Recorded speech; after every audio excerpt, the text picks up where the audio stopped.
안녕하세요. 시설뚜러뻥입니다. 여러분, 쿠팡 사태 보셨죠? 3천만 명 개인정보 유출에 과로사 은폐 의혹까지. 온 나라가 난리입니다. 그런데 말입니다. 이 뉴스를 보면서 제가 가장 먼저 떠올린 건 바로 우리 아파트 현장이었습니다. 왜냐고요? 쿠팡이 배송기사들한테 한 짓이랑 우리가 아파트 현장에서 당하는 일이 정확히 똑같거든요. 아니, 솔직히 말하면 더 심합니다. 쿠팡은 그래도 세상에 알려졌습니다. 하지만 우리는 죽어도 조용히 묻힙니다.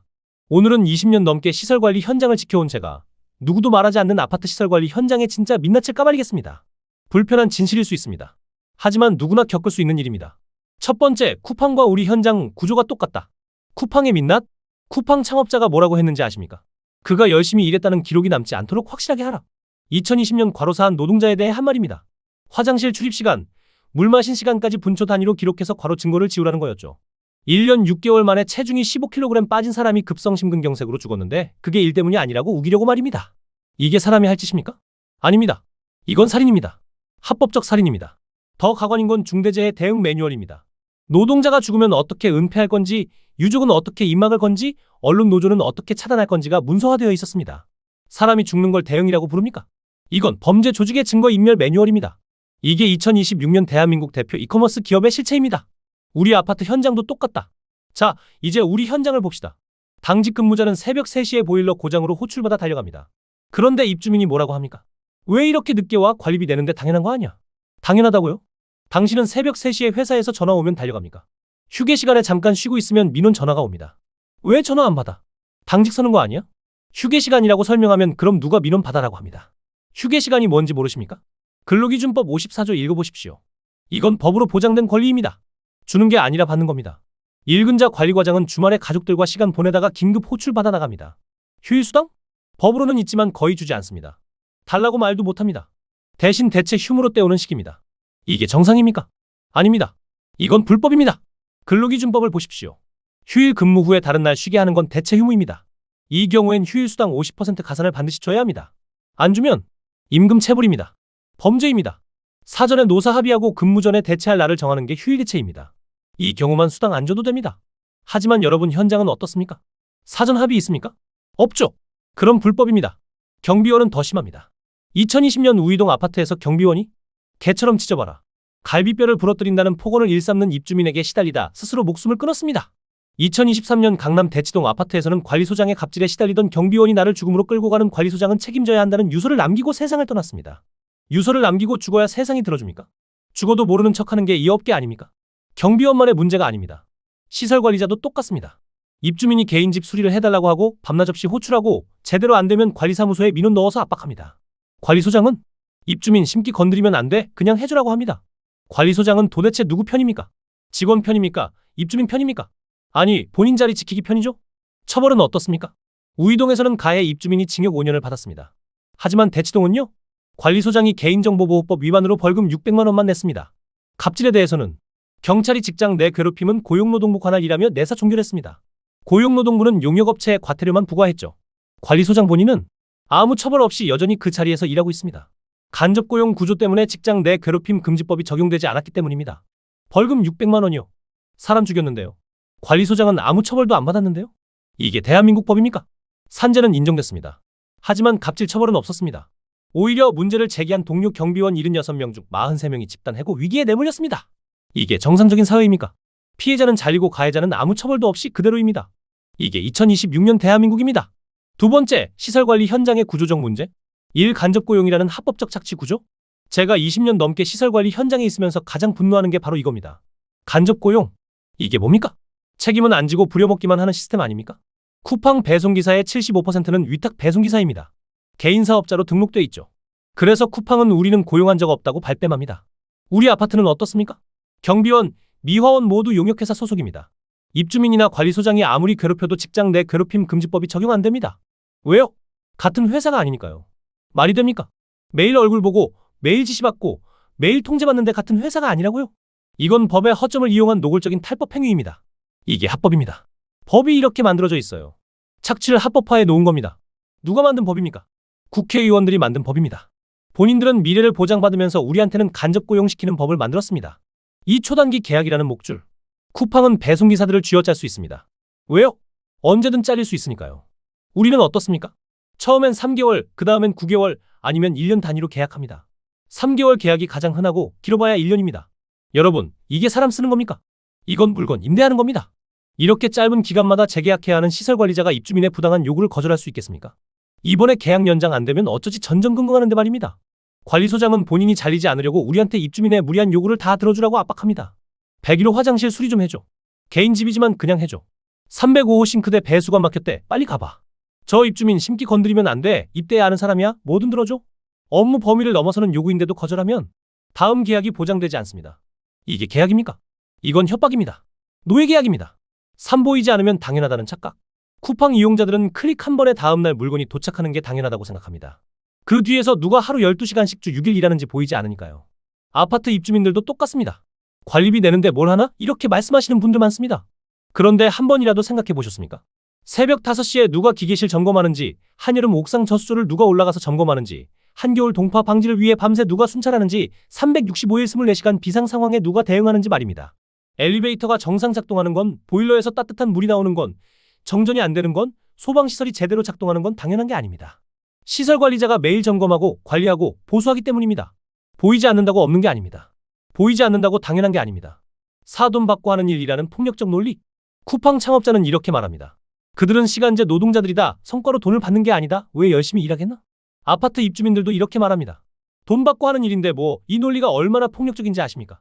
돈을 준다고 인격을 유린해도 된다는 겁니까? 돈을 준다고 업무 범위를 무한정 확대해도 된다는 겁니까? 돈을 준다고 반말을 해도 되고 욕을 해도 되고 폭행을 해도 된다는 겁니까? 이게 바로 계층의식입니다. 시설관리하는 사람들은 나보다 아래라는 무의식적 차별입니다. 조직적 은폐와 방관. 쿠팡은 중대재해 대응 매뉴얼을 만들어 죽음을 은폐했습니다. 우리 현장은 어떻습니까? 시설관리자가 과로로 쓰러져도 업무 중 사고로 다쳐도 제대로 된 책임 추궁이 이루어지지 않는 경우가 많습니다.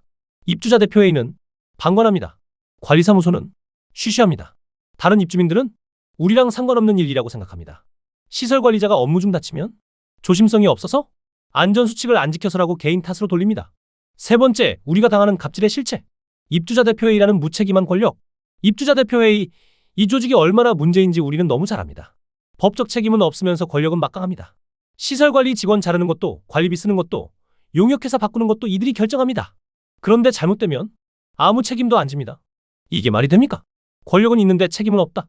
이런 조직을 뭐라고 부르는지 아십니까? 독재입니다. 더 큰 문제는 입주자 대표회의가 우리가 주인이다라는 의식으로 가득 차 있다는 겁니다. 주인의식이 아니라 주인행세입니다. 우리를 하인대하듯 합니다. 시설관리자가 기계실에서 작업 중인데 왜 엘리베이터가 조금 느려? 빨리 고쳐라고 재촉합니다. 정기 점검 중이라고 설명하면 변명하지 말고 빨리 해라고 합니다. 당신들은 주인이 아닙니다. 입주민일 뿐입니다. 관리비 내는 게 왕이 되는 자격증입니까? 관리소장이라는 중간 착취자. 관리소장도 문제입니다. 입주자 대표회의 눈치 보느라 우리한테 갑질합니다. 입주민 한 명이 컴플레인 넣으면 우리한테 불똥 튀깁니다. 조사도 없이, 확인도 없이 너 때문에 내가 혼났어 하면서 화풀이합니다. 더 큰 문제는 관리소장 본인이 잘리지 않으려고 입주민의 무리한 요구를 다 들어주라고 우리를 압박한다는 겁니다. 입주민이 개인 집 보일러 수리해달래. 그냥 해줘. 203호 싱크대 막혔대. 빨리 가봐. 저 입주민 심기 건드리면 안 돼. 입대해야 하는 사람이야. 뭐든 들어줘. 입주민의 부당한 요구가 문제인데 관리소장이 그걸 거르지 않고 그대로 우리한테 떠넘깁니다. 본인 자리만 지키면 되니까요. 관리소장, 당신은 관리자입니까? 아닙니다. 당신은 입주민의 하수인입니다. 직원은 버리고 입주민 비위 맞추는 게 당신 업무입니까? 용역회사는 관리소장 눈치 보고, 관리소장은 입대의 눈치 보고, 입대인은 컴플레인 넣은 입주민 눈치 봅니다. 그리고 이 모든 권력의 최하층의 시설관리자, 경비원, 미화원이 있습니다. 우리는 위에서 떨어지는 모든 부당한 요구를 고스란히 받아내야 합니다. 이게 대한민국 아파트의 권력 구조입니다. 피라미드 최하층에 우리가 깔려 있습니다. 용역회사라는 무능한 방패. 용역회사는 뭐합니까? 우리 보호합니까? 웃기지 마십시오. 아파트 측에서 이 직원 교체해달라고 하면 묻지도 따지지도 않고 교체합니다. 계약 유지가 최우선이니까요. 직원이 부당한 대우를 호소하려고 연락해도 그냥 좀 참아라고 하거나 아예 무시합니다. 이게 회사입니까? 인력 공급 브로커입니다.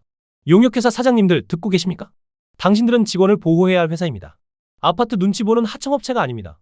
그런데 지금 뭐 하고 계십니까? 네 번째, 시설관리 전문가가 제시하는 날카로운 해법. 일 갑질을 범죄로 만들어라. 직접 고용으로 전환하면 되지 않냐고요? 아닙니다. 그것만으로는 부족합니다. 우이동 사건을 보십시오. 경비원은 아파트 직접 고용이 아니었습니다. 그런데도 가해 입주민은 징역 5년을 받았습니다. 왜요? 폭언과 폭행이 명확한 범죄였기 때문입니다. 반대로 대치동 사건은 어떻습니까? 관리소장이 가해자였는데 같은 회사가 아니라는 이유로 빠져나갔습니다. 직접 고용으로 전환하면 관리소장이나 동료의 갑질은 막을 수 있습니다. 하지만 입주민의 갑질은요. 입주민은 고용주가 아닙니다. 그럼 입주민이 시설관리자한테 뭘 해도 됩니까? 지금 필요한 건 갑질 자체를 범죄로 만드는 겁니다. 아파트 시설관리 직원에 대한 폭언, 폭행, 업무 외강요, 인격 모독 행위는 형법상 범죄라고 명확히 규정해야 합니다. 고용 관계와 상관없이요. 그래야 입주민이든 관리소장이든 입대이든 누구든 처벌할 수 있습니다. 이 최소 2년 이상 계약을 법으로 강제하라. 3개월, 9개월, 1년 단위 계약은 불안정 고용입니다. 최소 2년 이상, 가능하면 무기계약으로 가야 합니다. 성실하지 않으면 어떻게 하냐고요. 그건 정당한 절차를 거쳐 해고하면 됩니다. 지금처럼 입주민 한 명 컴플레인으로 자르는 게 아니라 제대로 된 조사와 징계 절차를 거치라는 겁니다. 3. 업무 범위를 명확히 규정하고 위반 시 처벌하라. 시설관리자의 업무는 건물 공용시설 관리입니다. 개인 집 수리는 업무가 아닙니다. 경비원의 업무는 경비입니다. 택배 대신 받기, 차 빼주기, 쓰레기 버리기는 업무가 아닙니다. 미화원의 업무는 공용구역 청소입니다. 개인 집 청소, 개인 쓰레기 처리는 업무가 아닙니다. 이걸 명확히 규정하고 입주민이 업무 외 요구를 하면 처벌해야 합니다. 그리고 중요한 건 관리소장이 자기 자리 지키려고 우리한테 입주민 요구 다 들어줘라고 압박하는 것도 처벌해야 합니다. 4. 입주자 대표회의의 권한을 제한하라. 입주자 대표회의가 마음대로 시설관리 직원을 자를 수 없게 해야 합니다. 용역회사를 마음대로 바꿀 수 없게 해야 합니다. 권력에는 책임이 따라야 합니다. 지금처럼 권력은 휘두르면서 책임은 안 지는 구조를 바꿔야 합니다. 5. 갑질에 대한 실질적 처벌을 하라. 우이동 사건에서 가해 입주민은 징역 5년을 받았습니다. 그런데 대치동 사건의 관리소장은 개인정보보호법 위반으로 벌금 600만 원만 냈습니다. 갑질에 대해서는 아무 처벌도 없었습니다. 폭언, 폭행, 업무 외강요, 인격 모독 이런 행위에 대해 실질적인 처벌이 있어야 합니다. 입주민이든 관리소장이든 입대이든 누구든 갑질하면 처벌받아야 합니다.